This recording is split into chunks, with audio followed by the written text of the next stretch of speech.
How's it going? It's Lee here.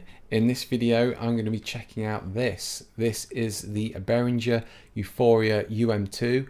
It's a cheap plastic lightweight audio interface. Is it worth your money? Let's find out in this video. So on the front of the device, first on the left we have a combo input. So this takes an XLR cable and also a 1/4 inch jack.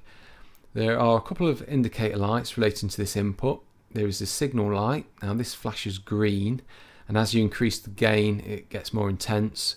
And there is also the clipping light. Now this flashes red. Now obviously you want to make sure you keep out the red zone, the distortion zone, so it's important to keep an eye on that.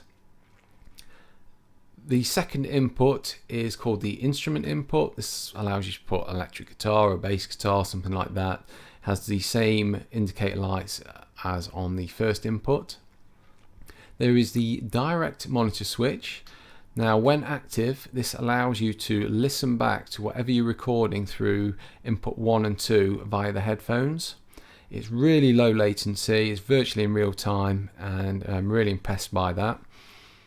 There is the power light and also a 48 volt phantom power indicator light. So if you've got a condenser microphone, you'll want to make sure it's got some power coming to it. You want to make sure you activate the switch at the back.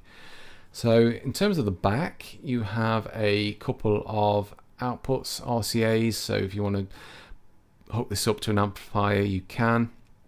There is also a USB connector, so this is what you plug into your PC. It does come with a lead in the box, which is nice. And here's that 48 volt phantom power switch I was just speaking about. And you can lock down your device using a K-lock onto your workstation so no one can steal the thing. So on the top of the device are 3 controls. The first 2 relate to input 1 and 2, and these allow you to set the signal gain for your recordings. And on the far right there is an output control which allows you to adjust the volume coming out through the headphones and also the RCAs at the back. Now when it comes to setting your gain, you'll find you have to go a fair way around before you hit a sweet spot. So sometimes around 70–80%.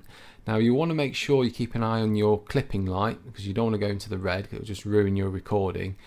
So little tip I like to do is get it to where the clipping light's just starting to flash and then dial it back around 10% just to give you that little bit of headroom to play around with after the recording.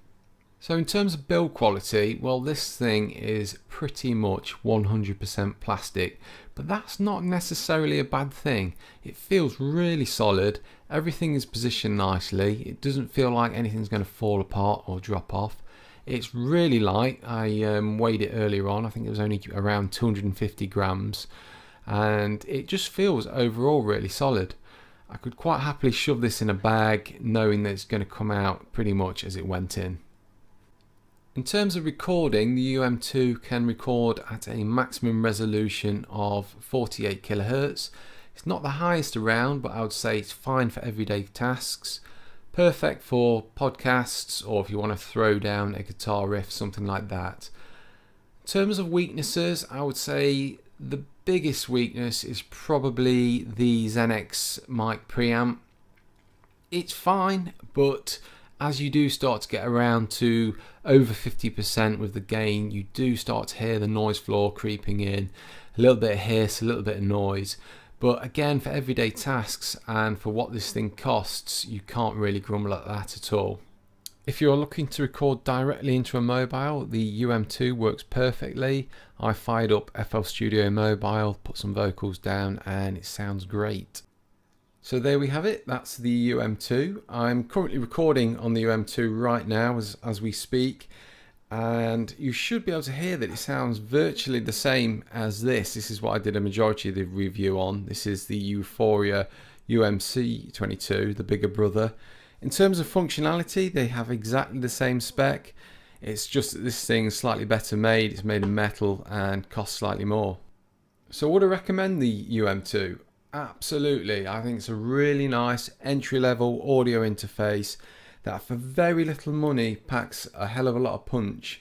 So if you're on a budget and you're looking for a half decent quality sound for everyday tasks, then you will not be disappointed with the Behringer U-Phoria UM2. As always, thanks very much for watching. If you found this video useful, please like and subscribe down below. And finally, I just want to mention that I'm actually going to be giving this thing away, the UM2, which we just reviewed, basically as a thank you to you guys for all the support over the years. So if you want to be in a chance to win this, stick around on the channel. There's going to be a competition in the next couple of weeks. So yeah, thanks again, and I'll catch you soon.